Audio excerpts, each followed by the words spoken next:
Hello दोस्तों, एक गांव में एक किसान रहता था। किसान खेती करने में व्यस्त था। तभी उसकी पत्नी वहां आई और उसके लिए खाना रखकर वहां से घर वापस चली गई। जब किसान को फुर्सत मिली तो उसने खाना खाने की सोची, पर यह क्या, खाने का बर्तन तो खाली था। किसान को लगा कि उसकी पत्नी ने उसके साथ बहुत बड़ा मजाक किया है। घर जाकर उसने अपनी पत्नी पर बहुत ज़्यादा गुस्सा किया। पत्नी को भी कुछ समझ न आया। अगले दिन वह एक अलग तरह के बर्तन में किसान को खाना देने गई और किसान को व्यस्त देखकर खाना वहीं रखकर घर वापस आ गई। कुछ देर बाद एक सियार वहां आया और खाने के बर्तन में मुंह डालकर खाना खाने की कोशिश करने लगा, पर इस बार वह सफल नहीं हुआ और उसका मुंह बर्तन में फंस गया। सियार हल्ला मचाने लगा। सियार को इस हालत में देख के किसान समझ गया कि कल उसका खाना कहाँ गायब हुआ था। वह डंडा लेकर सियार के पास आया। सियार ने उससे अपनी जान बचाने की कोशिश की।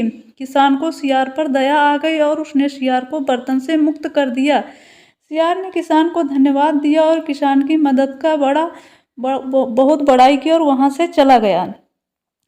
सियार सीधा राजा के पास गया और वहां जाके सियार ने किसान के बारे में राजा को सब बताया। राजा बहुत दिन से अपने खेतों के लिए एक ऐसा मेहनती किसान ढूंढ रहा था। उसने सियार से किसान को राजमहल लाने को कहा। सियार किसान के घर गया और उसने अगले ही सुबह कहीं चलने को तैयार रहने का कहा। अगले दिन सुबह किसान और सियार राजमहल की तरफ निकल पड़े। राजमहल के पास पहुंचकर किसान घबरा गया। उसे लगा कि सियार राजा से कहकर उसे सजा दिलवाएगा। डरते डरते किसान महल के अंदर गया।